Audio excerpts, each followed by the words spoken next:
starting to feel like the survivors are here. Those who are not out yet, hopefully will stay out of trouble with this Omicron. It's the Americans, that's what I think, Americans. It's the Americans. The Americans that are... I thought it was the Chinese, right? But now this one's the Americans. I thought they found Omicron in South Africa. That's right. No, Delta came from Africa. Where does this one come from? No, even Omicron. Also South Africa. Also, South Africa. Now there is a new variant from south of France. And how's that going? I read that it was. It's not an issue because it actually predates Omicron, so it hasn't taken over. So it doesn't. They discovered it 2 days ago. So Wow. Okay. Hopefully it's. We're learning to live with this thing, and we're making a wedding in 3 weeks, as you know, less than 3 weeks, and a lot of people are not coming. The elderly. For your son? For my son, yeah. Which I understand. I'm not.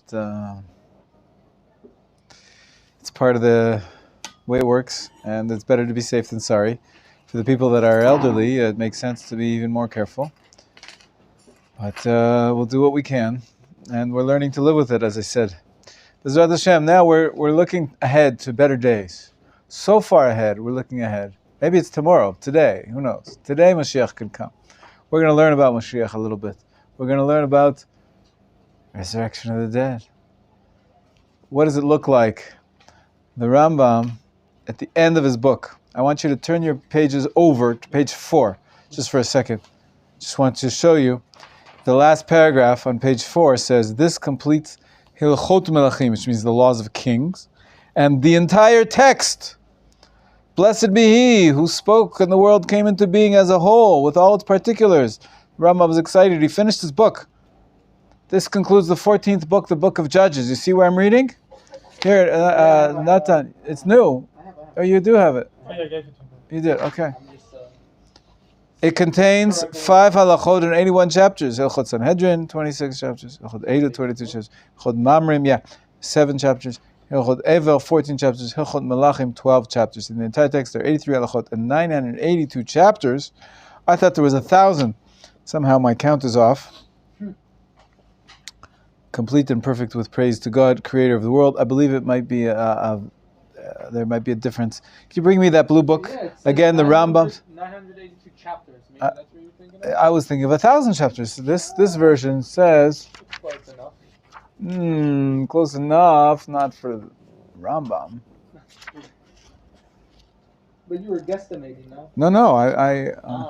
Here it says... No, he's right. That's what it says. I guess he was aiming for 1,000 and was off for by 100, 138, but 118. Excuse me. So those halachot there are from his last sefer? That's right. These are the 5 parts of the last sefer. The last sefer is called the Book of Judges, Okay. and we're learning from Hilchot Melachim, Book of Kings. If you turn back to page 1, the full title is Melachim Umilchamotehem. It should be the kings and their wars. It's the laws of war. But we are skipping the laws of war and the laws of kings, and we're going straight to the laws of peace. Peace on earth, no less. Did you ever do that when you read a book? Do you just skip to the end?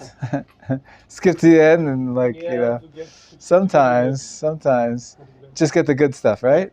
So I'm guilty of that. But this will be concluding, B'ezrat Hashem, our sessions on the Rambam's fundamentals of faith. So we did sort of jumped around a little bit, but hopefully you got a good grounding in the 3 categories, the 3 major parts of the 13 fundamentals.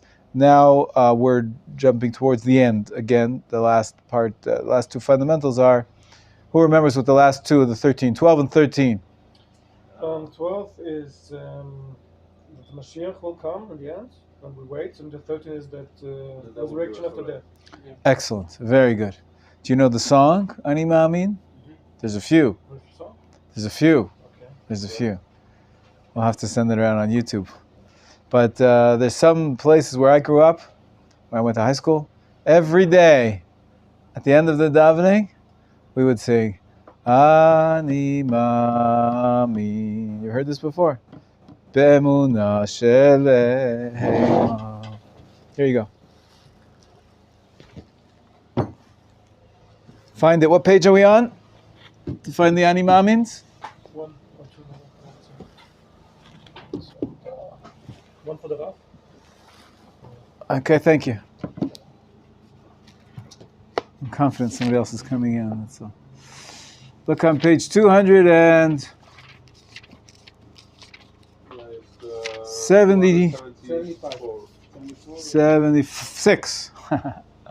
276.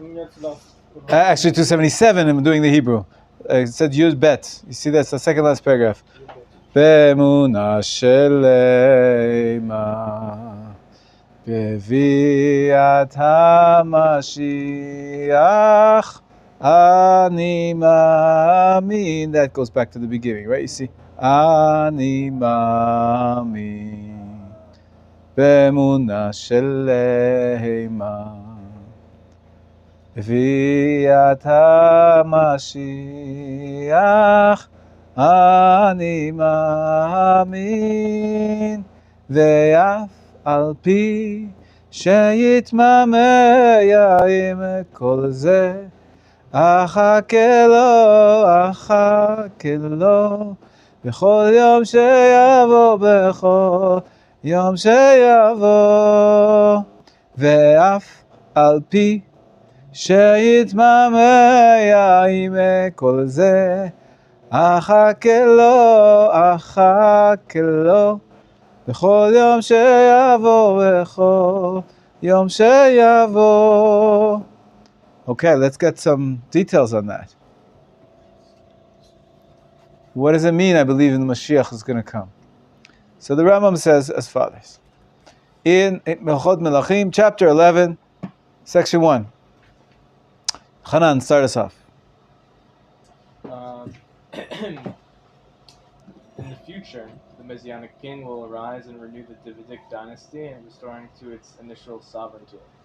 He will build the temple and gather the dispersed of Israel. Then, in his days, the observance of all the statutes will return to their previous state.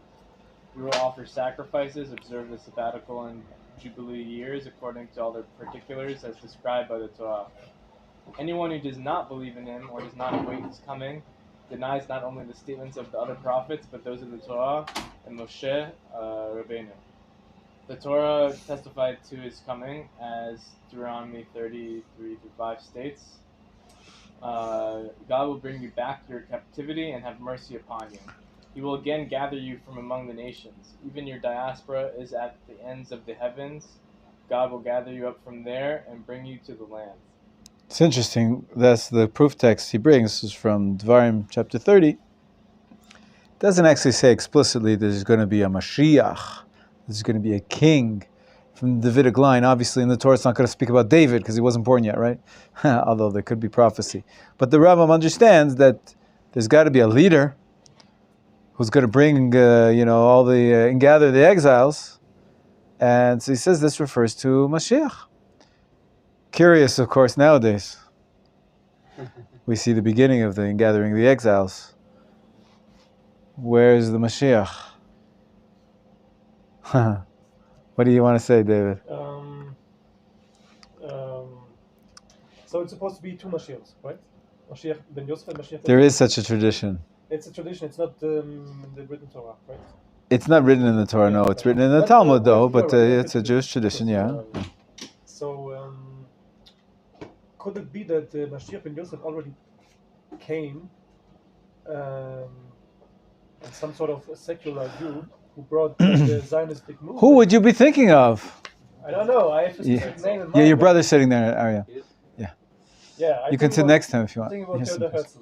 Oh, Theodor Herzl. Oh, okay. He was bringing the secular state into birth, and now waiting for Mashiach ben David, who will restore the spirituality of it. Right. I'll tell you one thing that strengthens your hypothesis is that there's even a tradition that Mashiach ben Yosef will die before. This is actually, I think the tradition is that he'll be killed. Herzl wasn't really killed. But yes, Rav Kook was asked to eulogize Herzl, And he did. He went, and it was a big event because Herzl wasn't so religious, and he's the chief rabbi. And well, at the time, he was not yet the chief rabbi of Israel. Didn't exist, but he was. He had recently come back to Israel, and was appointed. In any case, Rav Kook, in his eulogy, hints to this association. Somebody who leads the Jews out of the exile and back to Israel maybe could be Mashiach ben Yosef. But the Rambam doesn't talk about Mashiach ben Yosef here. He just talks about a Messianic king, renew the Davidic dynasty. Davidic dynasty, David is from the kingdom of Judah. Is Mashiach ben David, right? Mashiach ben David. I thought somebody else was going to say that. Yeah. Didn't Rav Kook also say that like the process of the ingathering is like Moshiach, and that like there'll be a person like, later, but like this is Moshiach? Well, yeah, we spoke about that as well. That there seems to be an era of Mashiach, but the Mashiach as a person, that's the way he's describing it. We haven't seen that yet. So it could be we're in the era of Mashiach. We haven't reached Mashiach yet. There are other candidates to be Mashiach. I've heard that there's a book called Kol HaTor. I've read some of it. And there, the thesis goes that the Gura, Gaon Rabbi Eliyahu from Vilna, one of the leaders of the Ashkenazi world, he had a messianic streak. He sent his students to settle the land of Israel before Herzl even existed. Yeah, it was independent of the political movement that Herzl founded. The students of the Gra were sent to settle the land, and there are even indications that he considered himself to be. He worked out all sorts of gematrias, that the gematria of Mashiach ben Yosef works out with his name. It's very interesting claims. There's a little bit of a debate about who wrote and exactly how authoritative this book, the Voice of the Turtle Dove. I have it in the other room, a translation to English. It's hard to get a copy in English, but there's all sorts of ideas. People are like this idea of Mashiach ben Yosef, but the Rambam doesn't mention it whatsoever. He just talks about Mashiach and the Mashiach ben David. He doesn't mention the two, even though there is a tradition in the Talmud, and there are a few midrashim that speak about it, and it's developed, of course, in other places. Kol HaTor, the voice of the dove, the sound of the dove, which is the harbinger of the exiles coming back. The era of Mashiach. But the Rambam doesn't talk about. But what about Mashiach ben David? What about usually the Mashiach? So you could say we're in the era, but we haven't seen the guy yet. Anybody else have a suggestion? About what? Who he is? Oh, who he is? Who he's going to be? We don't yet pinpoint, but we know that he's from genealogical line of David, right? David. Okay, so we don't know. Could be. I was waiting for somebody else to say it, but Maybe. my name is Menachem. There is a tradition that Menachem is the name of the Mashiach. That actually says in the Talmud that there was an interesting discussion between the students of Rabbi Yehuda, and they all said, you know what, we think the name of the Mashiach is going to be Yehuda. And the students of Rabbi Meir said, we think the Mashiach's name is going to be Meir. And the students of, I forget who the other ones are there. And so I was expecting, but my name is Menachem. But who knows? You have to be chosen. There is another famous Menachem that a lot of people still we're hoping that he would be the Mashiach, right? Menachem Mendel Schneerson is what we're talking about, right? The last Lubavitcher Rebbe, because there's no other. He was the seventh and the last. Unfortunately, he passed away, and he didn't do everything that the Mashiach was expected to do. And so I want to believe that most of the followers of Lubavitch have come to terms with it. It's been how long? 30 years now? I hope so. I hope that most have come to terms and realized that with all of our hopes and aspirations, at least in this Isn't it? instance, the Rebbe was not the Mashiach. A lot of people still hope that he will be the Mashiach, maybe resurrection of the dead, and then he'll be resurrected somehow. But that's a little bit dangerous. You might have heard of resurrection in a different context. Yes. There's a book written by a professor in New York called Rabbi David Berger. As rabbi, he's also a professor, and he's very, very. The whole book is he's scared to death, really, literally scared to death for Judaism, the future of Judaism, because of the messianism of the Lubavitch movement. This whole, it's very Christological, this talk about the Rebbe will come back and he'll be the Mashiach, or the Mashiach, the second coming, you know what we're talking about. It's very dangerous territory. So I haven't looked into it that much, and most Chabad places that I see, most people that I speak to, at least they're not openly, promoting the Mashiach's alive and with us. But here and there, I do see in the news and all sorts of gatherings where, they say the people that chant Yechi, which means let him live. Our master, our king, the Mashiach forever. That's a very, very strange. I'd like to believe it's a fringe movement, and it's not a very Jewish tradition to believe that the dead Rebbe is going to come back and be the Mashiach. There's nothing in here, but we're waiting. So I'm waiting. I believe we're in the Messianic era. I think the indications are there. The indications that the Talmud speaks of, we're going to read. But ultimately, the Rambam is very clear here that we're waiting for a person, a leader from the Davidic line, and somehow maybe he'll be able to prove his genealogy. I don't know. Maybe he'll just claim it. But in the end of the day, he's going to be the king, also king. Could be he'll be the king, but like there's the Queen of England, but that doesn't mean she's necessarily all powerful. She lives together with the democratic state, so we don't know exactly what it's going to look like.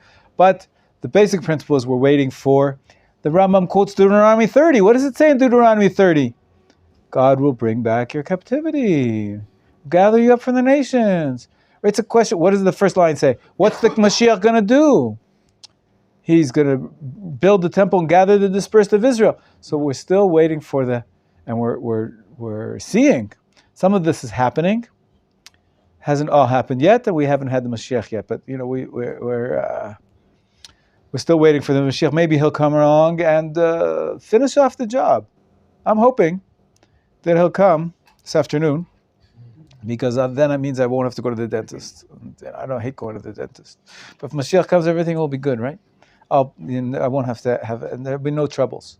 So we're all waiting for Mashiach. Okay. Could you say that maybe every generation has like a Mashiach, but people don't deserve it, or like they don't earn that reward? This must be a So potential. it kind of resets every generation. Good. Yeah. I like that. Yeah, I've heard that before. The Magi of Memphis said that about the Ramchal, that he died because the word wasn't worth about it. Wow, worthy of him. Yeah. The Talmud says that about Chizkiah. Chizkiah, the king, back in the first temple time, he was worthy of being the Mashiach, but it didn't happen, as we know. This Talmud says why he didn't sing God's praise enough. It's a little strange to understand why. But this idea that it's a dialogue. It's not all about God is just going to bring him and force majeure and Deus ex machina. You know what Deus ex machina is? Yeah. It's in the ancient Greek plays. It was kind of boring. Everybody loved it though. They're called tragedies, but because this short plot goes like this. Okay, there's a hero, there's a nemesis, there is some kind of a conflict. They fight each other. At the end, they all kill each other, and that's why it's called a tragedy, because it's just very sad. But at the end, who helps? Who kills? Who saves the day? Or they actually used to have in the Greek plays. The actors would carry out a box. Looked like it's called a machine. And they'd open up the box in the last scene of the play, and out of the box would come God. And I don't know how they dressed him, maybe in some robes and some, I don't know. And he would kill all the bad guys and save all the good guys. And Deus is God, ex machina, out of the machine. God out of the machine, right? So this is a phenomenon. This is a style of theater in the day. So in many ways, sorry? Yeah, absolutely, right here. Please. Deus ex machina. So the Mashiach is described that way a little bit, but I don't think it has to be so black and white. As we're seeing, it's a process. There are other indications in the Talmud that there's a state that we already learned of it, some of it. We're going to learn more of it now. So let's move ahead. So there's other questions somebody wanted to say before we move ahead? Thank you. Just put it down. Thank you very much. Okay.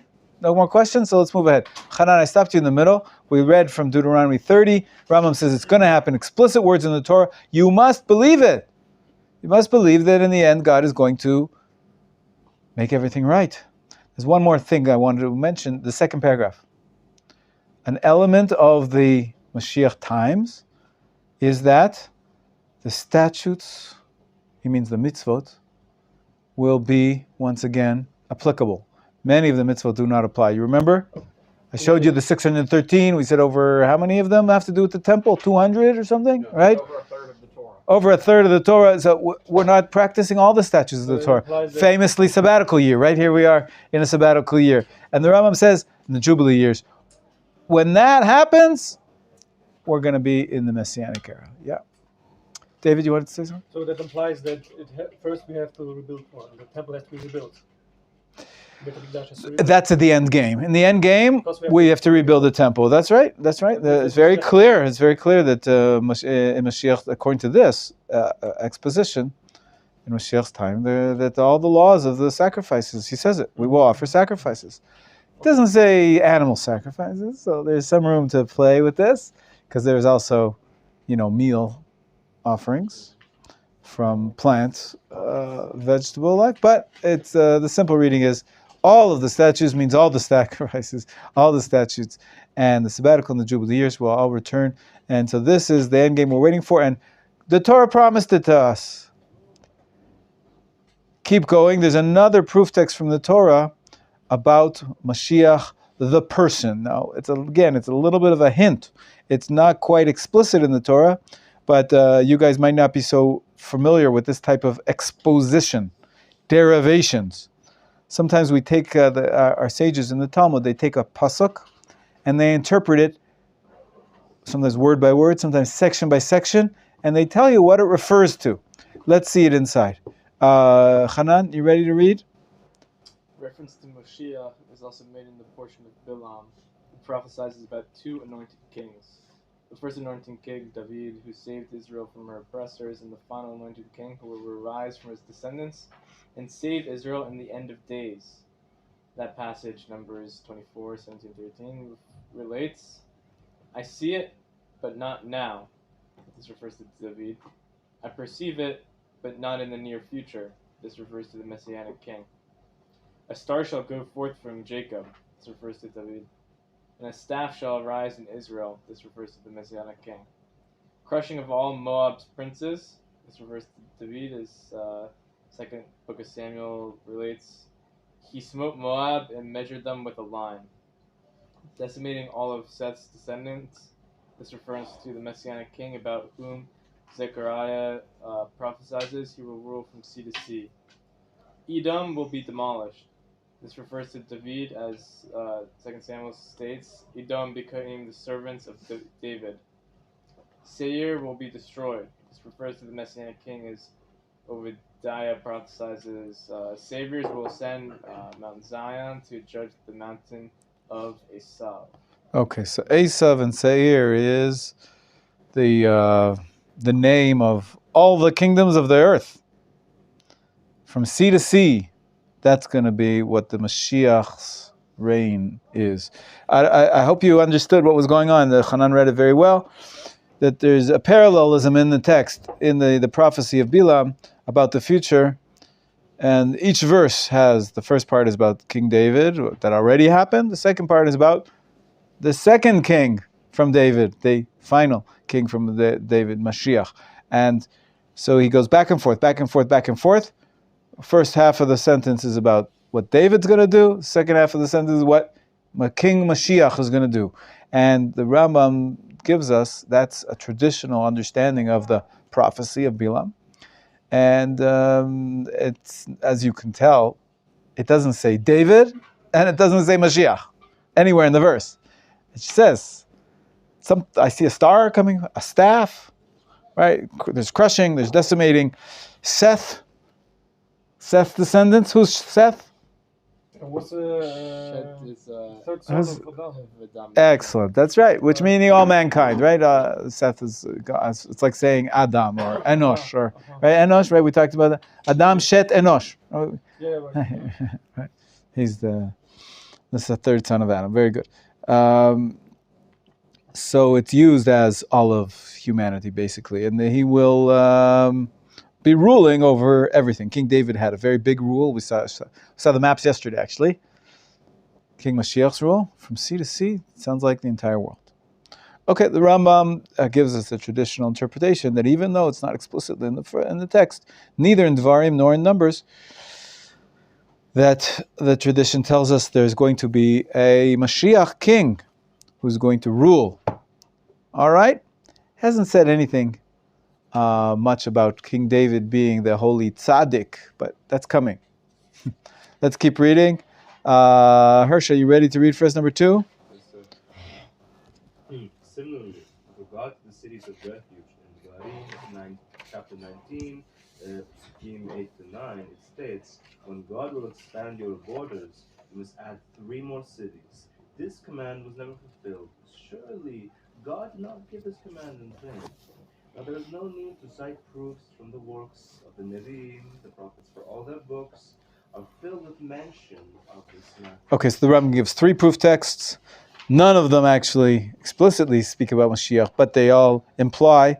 The Rambam's last proof is, well, the Torah speaks about that we're going to expand our borders and we'll need 3 more cities of refuge, and it hasn't happened yet. So he says, well, whatever hasn't happened means it's got to happen. God doesn't lie, doesn't put things that are not. So we have what to wait for. All right? Russell, number 3, please. Halacha 3. Start of page 2. One should not presume that the Messianic king must work miracles and wonders, bring about new phenomena in the world, resurrect the dead, or perform other similar deeds. This is definitely not true. See, I can do that then. I don't need miracles. Right? I don't have to resurrect the dead. Maybe it is me. I'm sorry. I shouldn't be so arrogant, but maybe it's my grandson. He's such a sweetie. Maybe he'll be the Mashiach. Every baby that's born, maybe we don't know. Maybe he'll be the Mashiach. We don't know. Could be. Does Rav descend from King David? Nobody really knows. There are some. I have a line that goes back. You're not Cohen, I'm not a Kohen. so then maybe. So maybe, yeah, I'm not a Kohen. I have a family line that goes back years, centuries, and traditions that we stem from someone 100 years before, and with tradition we stem from one of the greats a few hundred years before. So I do have a line which takes me all the way back to King David, but it's not a father to son. I don't think anybody alive today does. There's been so many thousands of years. I think it's impossible. I don't think it's possible. But So how can we know them? don't know. Well, ask him.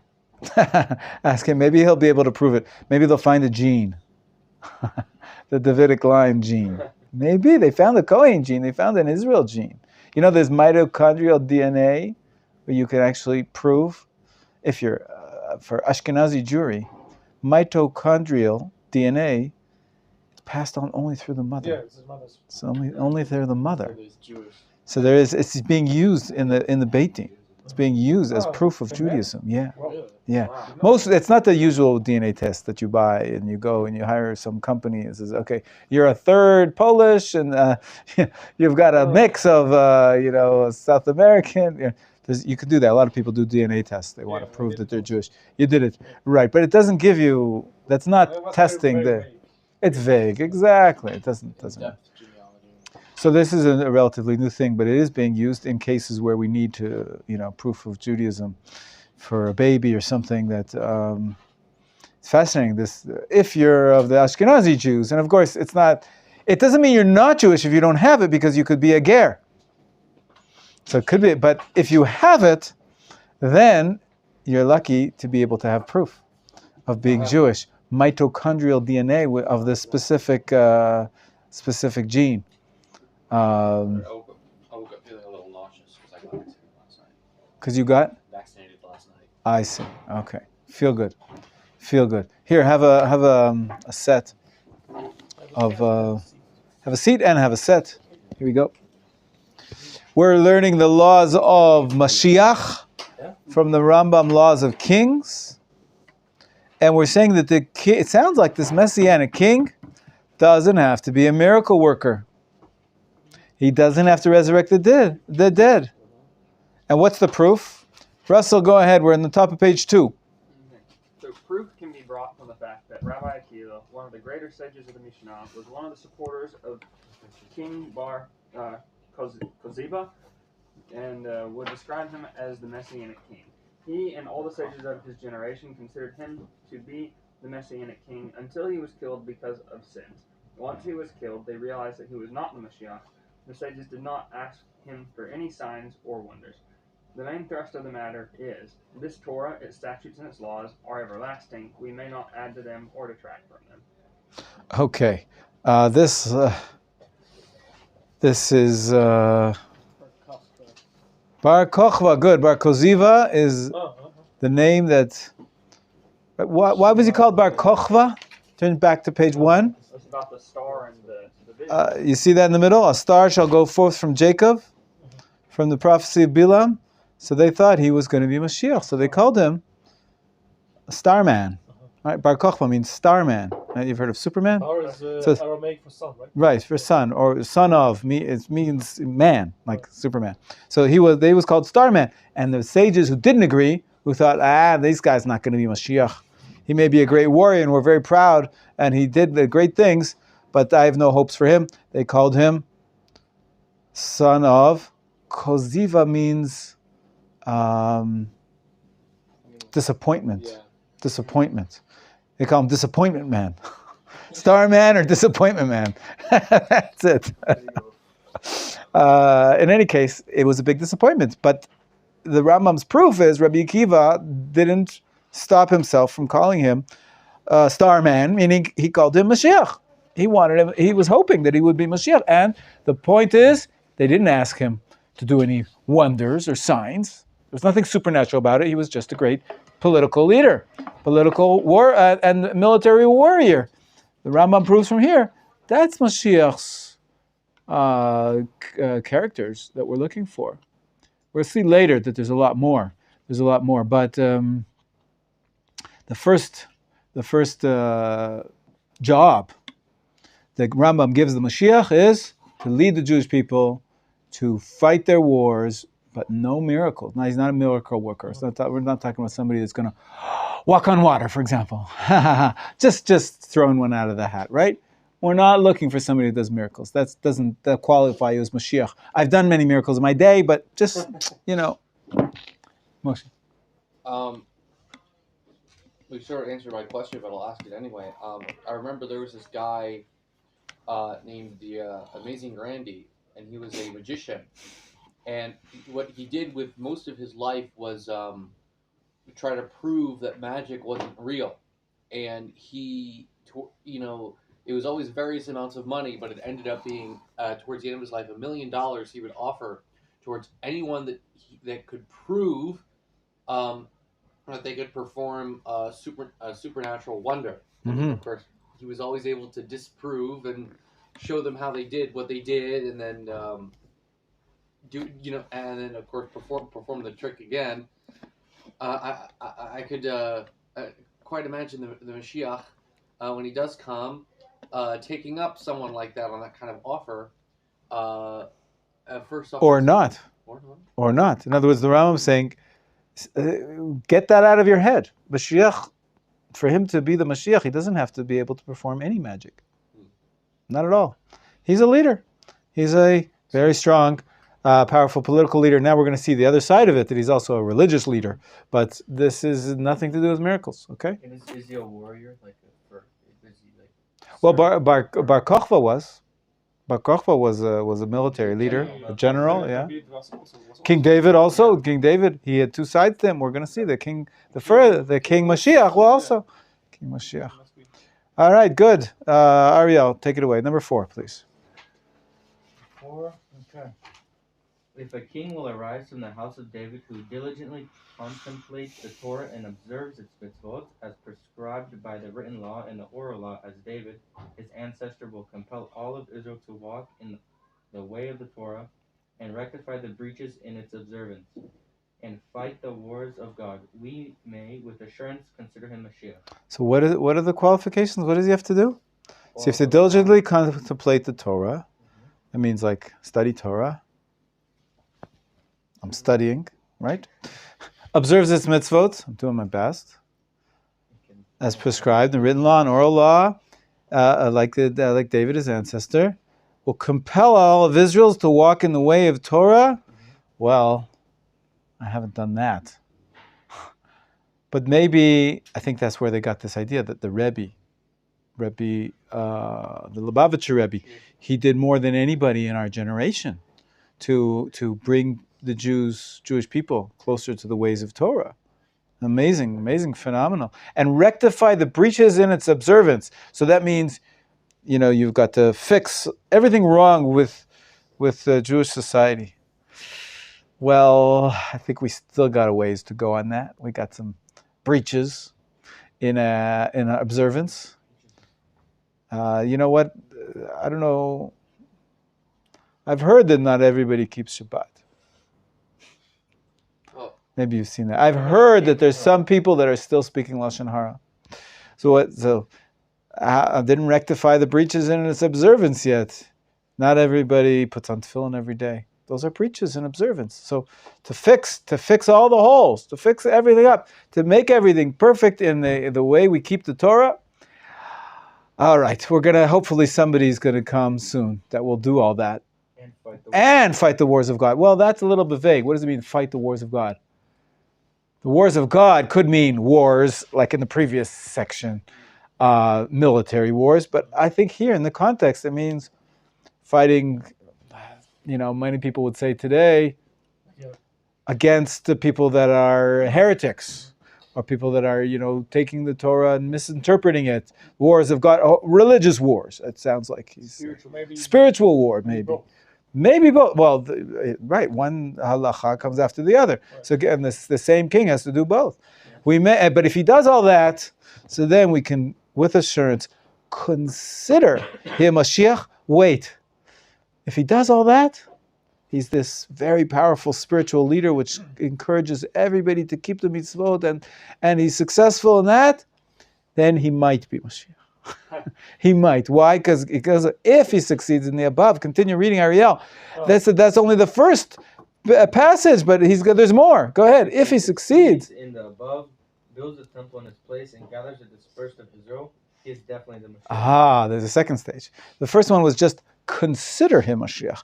A lot of people make a big deal of this. There's 2 stages, and so maybe the Rebbe filled the first one, or started to, and that's why people thought he might be. Consider him Mashiach. It's called like an assumed status, but it's not proved definitely until he rebuilds the temple. He didn't rebuild the temple. I think everybody agrees. 770 is a beautiful building, but it's not the Holy Temple in Jerusalem. Have you seen the 770 in Jerusalem? There's one in Jerusalem. In Jerusalem, there's a replica of 770 Eastern Parkway, I think it is. There's even one in Milan. In Milan, there's one. But I don't think that's what he means when he says build the temple in its place. I don't think he's talking about 770. Anyways, gathers the dispersed of Israel. Even that, has he done that? Has anybody done that yet? Why? Are we here? Are we here? Are we here? We are here. We are here. Aval, The dispersed of Israel. where are the other tribes of Israel? Whereas the majority of the Jewish people is not yet in Israel. What about the Majority other tribes? and the other tribes, right? Is it also like you have all the tribes as you It sounds like it. Sounds like at least I would, the minimum I would expect it to be the majority, right? 51% of the Jewish people. We haven't even reached that yet. We are. 48, 49 or something. Yeah, I know. Israel's the country with the most Jews, but it's only the plurality, it's not the majority yet. Yes, I agree. I understand. Well, so we definitely don't have anybody who's definitely the Mashiach. Do we have anybody that's I was waiting for you, Moshe. I was waiting for you to come. Thank you. I was hoping. My name is Menachem. I was saying before.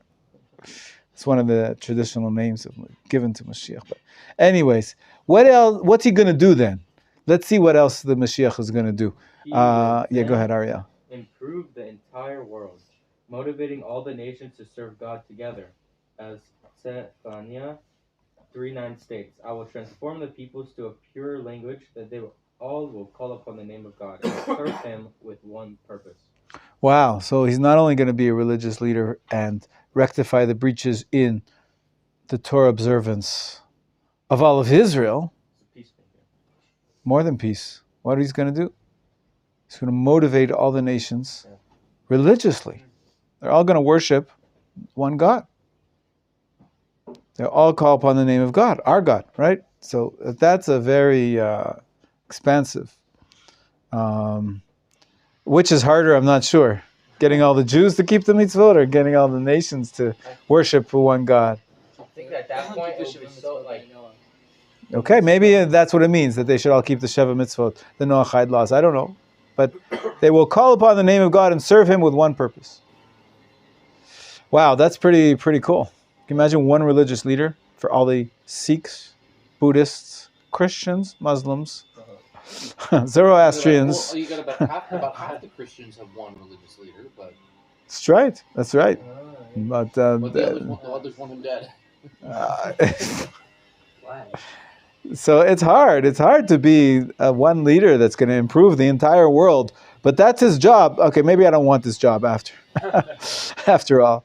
Okay. At that point, it's going to be so obvious that there's only Hashem that it'll be easy. He's gonna do his regular things. All the nations will already understand. Yeah, makes sense. I like that. Yes, Russell. So I have a question regarding but what if this and then this, right? So what happens if, say, there arises a leader who's seemingly Mashiach, right? Like in the aforementioned category, and then say he builds the Beit Mikdash, but then he dies before he ingathers all of Israel, or conversely, the ingathering happens before the building of the Beit Mikdash, or the nations persecute the people of Israel, they all come to Israel, and ingathering happens without Mashiach, or they say, let's build a Beit Mikdash, maybe there's a majority of Jews here, and maybe some of the things happen before Mashiach comes. So does that mean, so what happens in a case like that, or if then he does all these things, but then he doesn't improve the entire world to follow the one God? It's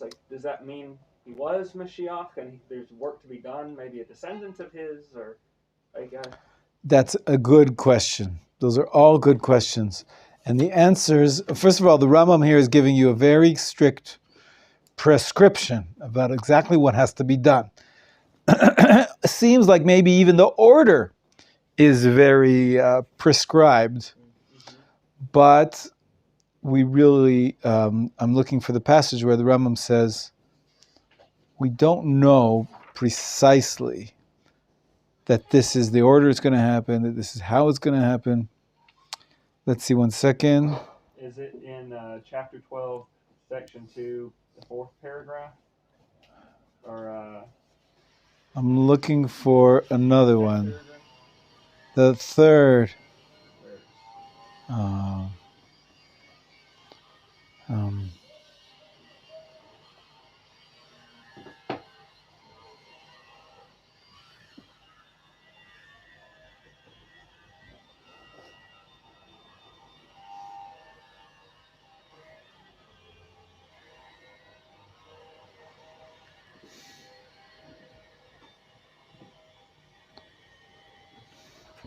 Well, let's keep reading and we'll find it. I'm looking for a specific line, but that's not jumping at me right now.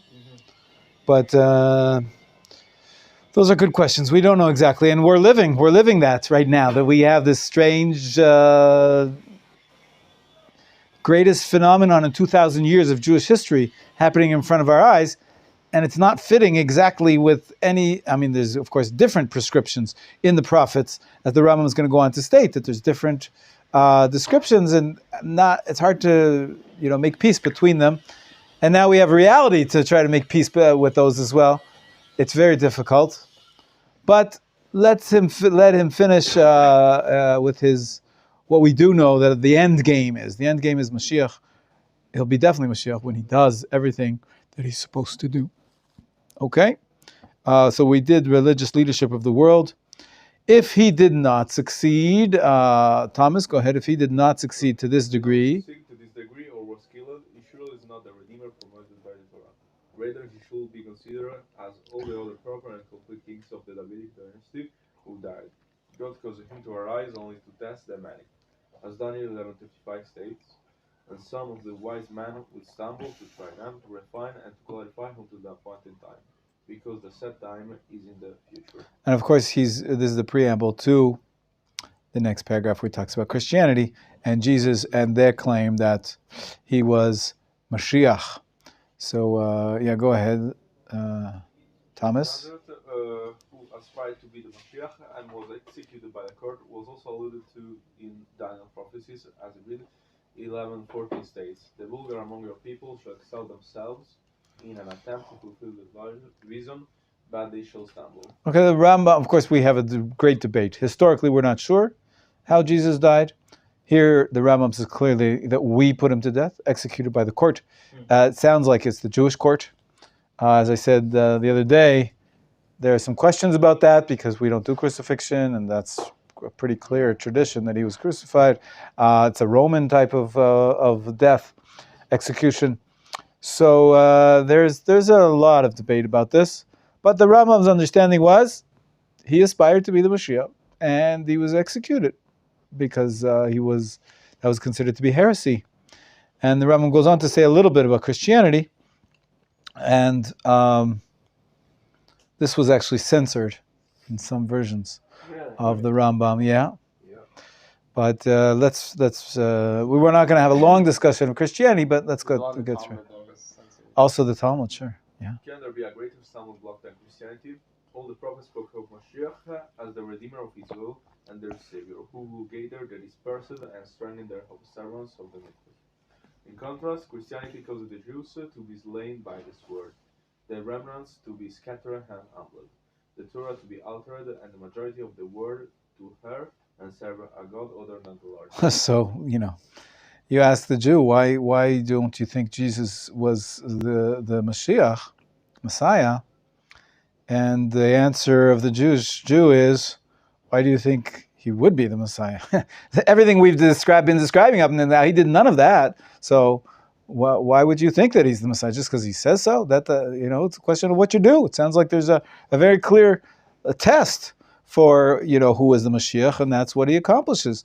Go ahead. Nevertheless, the hidden of the Creator of the world is not within the power of man to comprehend, for his ways are not our ways, nor are his thoughts our thoughts. Ultimately, all the deeds of Jesus of Nazareth and his Israelites who arose after him will only serve to prepare the way for Mashiach's coming and the improvement of the entire world, motivating the nations to serve God together. As Zephaniah 3:9 states, I will transform the peoples to a purer language, that they all will call upon the name of God and serve him with one purpose. Right, so he just quoted that before. And this is a passage that was censored out of many editions of the Rambam for hundreds of years. We have the originals, and we see that this basically is obviously referring to Islam and Christianity. And he says, surprisingly, that in retrospect, or if you take the larger perspective, these nations, these religions, actually are in the service of God. We are so busy fighting against them and saying we're right, they're wrong, and they shouldn't, everything they did wrong. But in the big picture, the Rambam says, without Christianity and Islam, you could say the majority of the world would still be in paganism. and they still be bowing down to idols and be brutish and the Christianity and Islam, with all the mistakes which they have, somehow they are preparing the way for the improvement of the world. The ultimate goal is that everybody will serve the one God. But so as a stage in the historical process, the Rambam gives them some place. How will this come about? David? How will this come about? How will this come about? The entire world has already become filled with the mention of Mashiach, Torah, and Mitzvot. These matters have been spread to the furthermost islands to many stubborn-hearted nations. They discuss these matters and the Mitzvot of the Torah, saying these Mitzvot were true, but were already negated in the present age and are not applicable for all time. Others say implied in the Mitzvot are hidden concepts that cannot be understood simply. The Mashiach has already come and revealed those hidden truths. When a true Messianic king will arise and prove successful, his position becoming exalted and uplifted, they will all return and realize that their ancestors endowed them with a false heritage, and their prophets and ancestors caused them to err. So how will it come about? And this is maybe why the Lubavitcher Rebbe was so keen on teaching about Mashiach and mentioning Mashiach. He says we have to demand Mashiach, and he says we want the entire world to be filled with the mention of Mashiach, Torah, and Mitzvot. Fine, they're saying you don't have to keep Torah and Mitzvot, and they're saying the wrong things. They're saying this guy was Mashiach, but the very concepts of Messiah, of redemption, of that there's moral commands, that there is values which are absolute. Even that it's in part of the discussion of the human civilization, and ultimately at the end, when Mashiach comes, he'll have to correct all those wrong turns. But still have like a concept. Exactly, at least they'll right.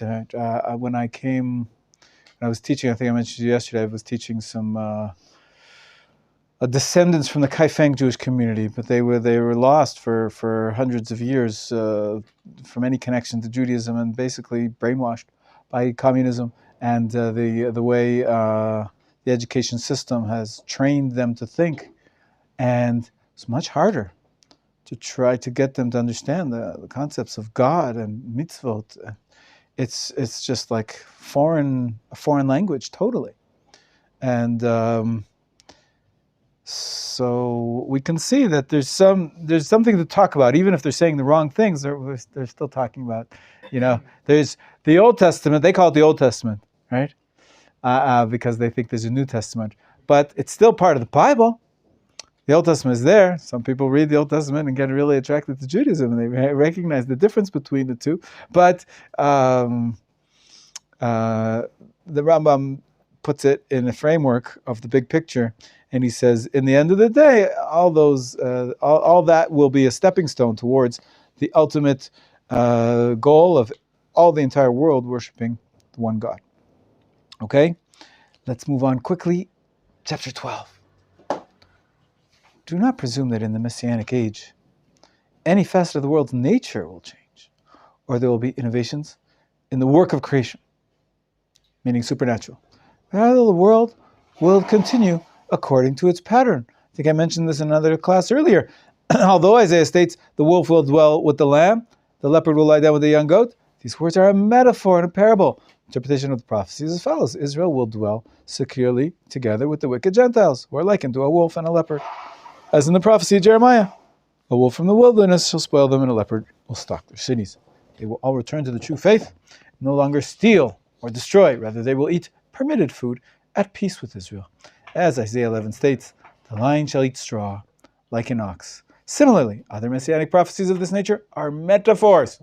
In the messianic era, everyone will realize which matters were implied by these metaphors and which allusions they contain.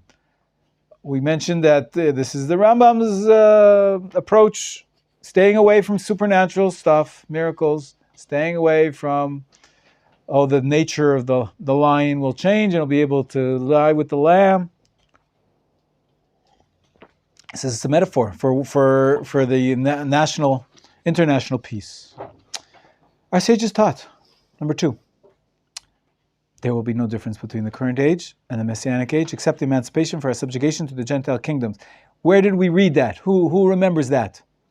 The Rambam quoted this exact line.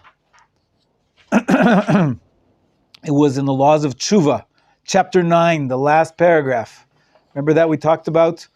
He mentioned the world to come, had a little discussion of that, and at the end he mentioned the Messianic age, and he quoted this. And he says, the only difference between our age and the Messianic age is, I'll say it in my words, Jewish political sovereignty. We're not subjugated by the other nations. I just want to finish, and we only have a few minutes, so quick. Dead will rise. It's coming. Hang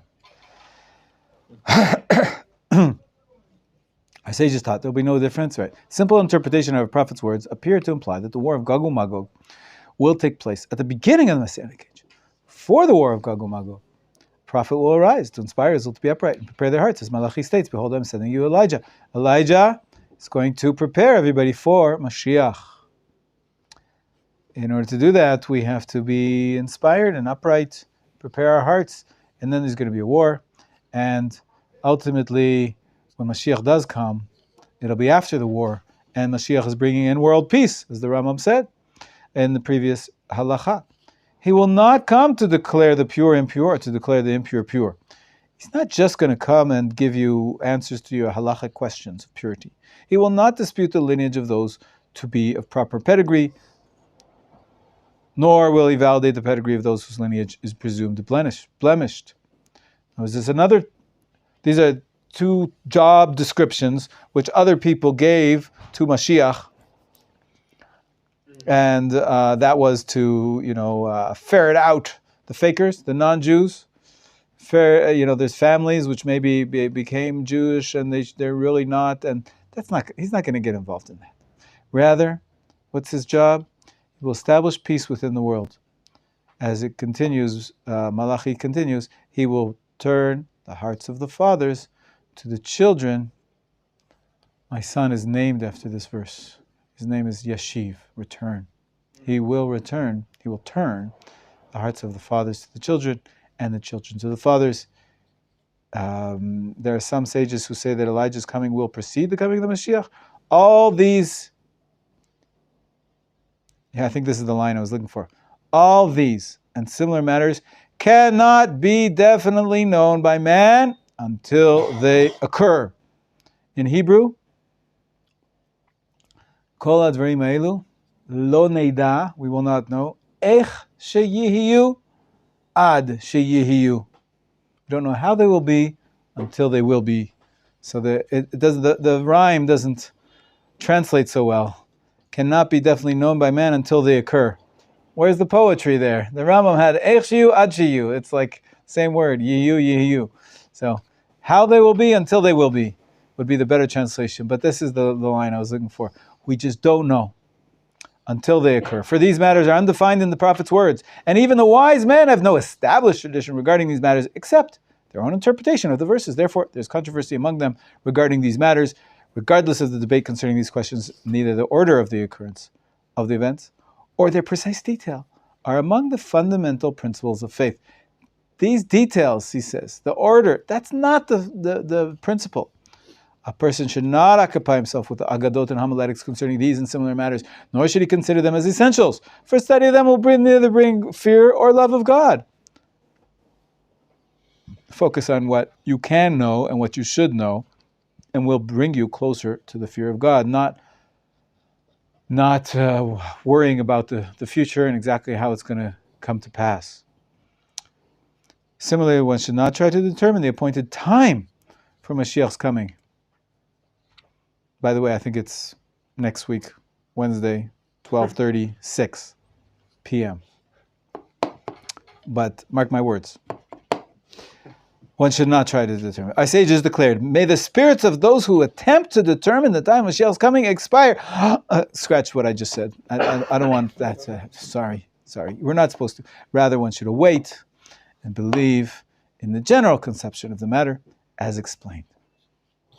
Yes. I can't remember who it was who said it someone says something that you should live your life as if the next words you're going to hear is the Mashiach is here. Nice. It's a nice expression. Yeah. We got to be ready. Let's try to finish it off. During the era of the Messianic king, Halacha 3. Once his kingdom has been established and all of Israel is gathered around him, the entire nation's line of descent will be established on the basis of his words and the prophetic spirit which will rest upon him. Malachi states, he shall sit as a refiner and purifier. Here he's sort of backtracking from what he said before. The Mashiach's job is not about, purifying the lineage. Here he does say that once everything is at peace, maybe he will clarify the lineage. He will purify the lineage of the Levites first, stating he is a priest of defined lineage. He is a Levite of defined lineage. This one's a Kohen, this one's a Levi. Those whose lineage he will not recognize will be lowered to the status of Israelites. This is implied by Ezra. 2:63, the governor said to them, they should not eat of the most holy things until a priest arises who will wear the Urim v'Tumim. In this verse, you can infer that the prophetic spirit will be used to define and notify the pedigree of lineage. This also contradicts not only what he said in the last chapter, it also contradicts what we learned yesterday. The prophecy should not be used to determine law. Right? He says there's lo b'shamayim, it's not in the heavens. But the Rambam here, we have to figure out a solution to this, to resolve this contradiction. Maybe it's different when it comes to Mashiach, I don't know. When he defines the lineage of the Israelites, he will make known their tribal lineage alone. Here's maybe the solution. He's giving their lineage, but not each particular family. He's saying you belong to this tribe, you belong to that tribe. Stating he is from this tribe, he's from another tribe. He will not, by contrast, state concerning a person who is to presume of unblemished lineage, he is illegitimate or he is a slave lineage. For the law is once a family has become intermingled with the entire Jewish people, they may remain intermingled. Fascinating law when it comes to conversion nowadays. And people trying to check lineage to make sure. The truth is, after a while, if you're intermingled, even if you can't prove your lineage, that's the law. We follow the law. So that's for another time to discuss the laws of conversion and how this might have its impact. The last two paragraphs. Are you ready? The sages and the prophets did not yearn for the Messianic era in order to have dominion over the entire world. It's going to happen. But that's not why we will care about it. To rule over the Gentiles. We're not megalomaniacs. To be exalted by the nations. I kind of like being exalted by the nations, but that's not the main thing. To eat, drink, and celebrate. Well,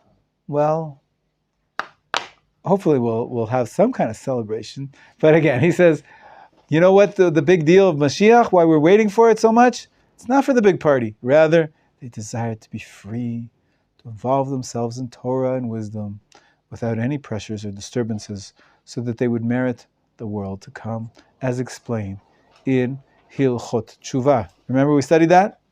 Right? The goal of Mashiach's time is to be free from all the disturbances and all the needs, so that you can worship God, study Torah and wisdom. In that era, there will be neither famine or war, envy or competition, for good will flow in abundance, and all the delights will be freely available as dust. Occupation in the entire world will be solely to know God. Therefore, the Jews will be great sages and know the hidden matters, grasping the knowledge of their Creator according to the full extent of human potential. As Isaiah states, the world would be filled with the knowledge of God as the waters cover the ocean bed.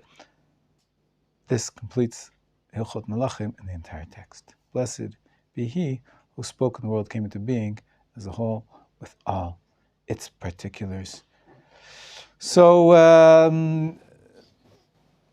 the future, the end game, the Rambam describes it here as he concludes the book. I think the most important line that we read was on the previous page. But all the details about these matters cannot be definitely known by man until they occur. And then we'll say, oh, that's what he meant. That's what the prophecy was saying. Oh, maybe half the exiles will come first. Almost we'll get to 50%. And then Mashiach will come. Or maybe Mashiach will come and rebuild the temple. And then, I don't know. There's so many ways it could happen.